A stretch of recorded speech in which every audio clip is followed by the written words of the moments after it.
لیلا کا تعلق سعودیہ اور مجنون کا یمن سے تھا۔ یہ حضرت حسن رضی اللہ تعالیٰ عنہ کے دور میں تھے۔ انہیں مجنون کا لقب بھی حضرت حسن رضی اللہ تعالیٰ عنہ نے دیا تھا۔ لیلا مجنون بنیادی طور پر ایک عربی الاصل داستان ہے۔ اس میں بیان کردہ کردار تاریخی طور پر ثابت مانے جاتے ہیں کہ لیلا مجنون دو حقیقی شخصیات تھی۔ مجنون کا اصل نام یا جس نام کو اصل تصور کیا جاتا ہے قیس ابن مفلوح ابن مزاحم ہے، اور وہ ایک مالدار نجدی قبیلے بنو عامر کے سردار کا بیٹا تھا۔ لیلا کا نام لیلا بنت مہدی ابن سعد بیان کیا جاتا ہے۔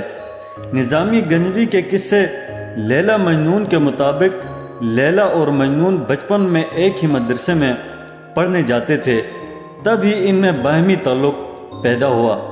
بچپن میں قیس اور لیلا دونوں اپنے قبیلے کی بکریاں چراتے تھے۔ وہ ساتھ بیٹھتے اور آپس میں باتیں کرتے۔ قیس کی توجہ تعلیم کی بجائے لیلا کی طرف رہتی، جس پر استاد سے اسے سزا ملتی، مگر استاد کی چھڑی قیس کے ہاتھوں پر پڑتی اور درد لیلا کے ہاتھوں پر ہوتا۔ استاد نے یہ بات لیلا اور قیس کے گھر والوں کو بتا دی، جس پر لیلا کے مدرسے جانے اور گھر سے نکلنے پر پابندی لگا دی گئی۔ ایک دن اچانک ہی قیس کی نظر لیلا پر پڑ گئی اور بچپن کا عشق تازہ ہو گیا۔ قیس نے لیلا کا ہاتھ مانگا، مگر لیلا کے باپ نے انکار کر دیا۔ لیلا کے بھائی تبریز نے قیس کو مارنے کی کوشش کی، مگر قیس نے اسی کو قتل کر دیا، جس پر قیس کو سر عام محبت کا اظہار کرنے اور لیلا کے بھائی کو مارنے پر سنسار کرنے کی سزا سنائی گئی۔ کچھ کہانیوں میں تبریز کے قتل کا قصہ نہیں ہے، بلکہ رشتہ دینے سے انکار کیا جاتا ہے، اور کچھ عرصہ بعد لیلا کی شادی کسی دوسرے کے ساتھ کر دی جاتی ہے، جس پر قیس پاگل سا ہو جاتا ہے۔ جامع الازہر شعبہ اردو کے سربراہ ڈاکٹر ابراہیم محمد ابراہیم المصری لکھتے ہیں کہ لیلا مجنون کی شدید عشق و محبت کی کہانی کوئی فرضی داستان نہیں ہے، جیسا کہ ڈاکٹر طہ حسین نے خیال ظاہر کیا ہے۔ یہ پہلی صدی ہجری کا سچا واقعہ ہے، جو عرب کے نجد کے علاقے میں رہنما ہوا اور لازوال بن گیا۔ مجنون ایک مالدار نجدی قبیلے بنو عامر کے سردار کا بیٹا تھا۔ وہاں ایک گورا چٹا خوبصورت اور خوشگفتار نوجوان تھا، شاعر تھا۔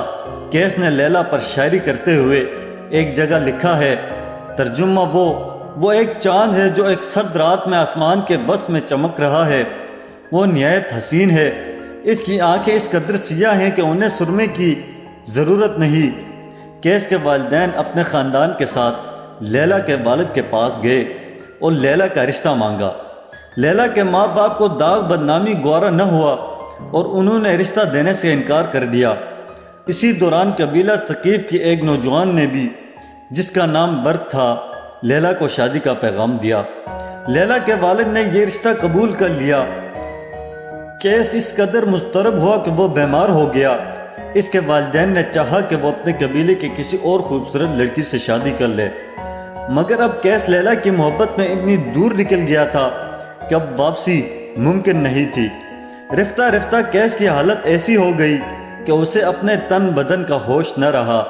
لوگوں نے قیس کے باپ کو مشورہ دیا کہ وہ اسے مکہ لے جائے اور بیت اللہ کی پناہ میں دعا مانگے۔ قیس کا باپ الملوح اسے لے کر مکہ گیا اور حرم شریف میں اس سے کہا کہ غلاف کعبہ سے لپٹ کر لیلا اور اس کی محبت سے نجات کی دعا مانگے۔ اس کے جواب میں جب قیس نے یہ دعا مانگی، اے اللہ مجھے لیلا اور اس کی قربت عطا فرما، تو الملوح قیس کو واپس لے آئے۔ راستے میں اس نے ایک جگہ پہاڑی پر اپنے آپ کو گرانے کی بھی کوشش کی، مگر لوگوں نے پکڑ لیا۔ اپنے قبیلے میں واپس پہنچ کر قیس کا باپ ایک بار پھر لیلا کے باپ کے پاس گیا تاکہ اسے لیلا کی اپنی بیٹی سے شادی پر آمادہ کرنے کی کوشش کرے، مگر پھر انکار ہو گیا۔ لیلا کی شادی اس دوسرے لڑکے سے کر دی گئی جس کا پیام آیا تھا۔ لیلا خود بھی قیس کی محبت میں گرفتار تھی، مگر خاندان کی نیک نامی اور والدین کی اطاعت سے مجبور تھی۔ قیس کو یہ معلوم ہوا کہ لیلا کی شادی ہو گئی ہے تو اس پر قیامت ٹوٹ پڑی۔ اس کا ذہنی توازن بگڑ گیا، وہ اپنے وجود کو بھول گیا، گوشہ نشین ہو گیا اور پھر ایک دن صحرا میں نکل گیا۔ لیلا کو آوازیں دیتا، پہاڑوں، درختوں، جنگلی جانوروں سے پوچھتا، لیلا کہاں ہے؟ اسی حال میں ایک دن اس کی نظر ایک ہرنی پر پڑی۔ وہ اس کے پیچھے ہو لیا اور نگاہوں سے اوجھل ہو گیا۔ اس کے گھر والے صحرے میں اسے ڈھونڈتے رہے۔ چوتھے دن وہ انہیں ایک پتھریلی وادی میں ریت پر مردہ پڑا ملا۔ روایات کے مطابق لیلا بھی شاعرہ تھی، اور یہی چیز جس نے اس محبت بھرے قصے کو ایک المیہ بنا دیا جس کے لیے دل اور آنکھیں روتے ہیں۔ یہ ممکن تو تھا کہ یہ محبت شادی پر منتج ہوتی اور خوشیوں بھری زندگی انہیں حاصل ہوتی، مگر تقدیر کے آگے تدبیر کا کہاں بس چلتا ہے۔ تو ناظرین، یہ تھی ہماری آج کی ویڈیو۔ اگر ویڈیو اچھی لگی ہے تو لائک، کمنٹ اور دوستوں کے ساتھ شیئر ضرور کیجیے گا۔ مزید ایسی ویڈیوز دیکھنے کے لیے جڑے رہیے گا ہمارے ساتھ، اور چینل کو سبسکرائب کرنا مت بھولیے گا۔ تو ملتے ہیں نیکسٹ ویڈیو میں، تب تک کے لیے خوش رہیں اور خوشیاں بانٹیں۔ اللہ حافظ۔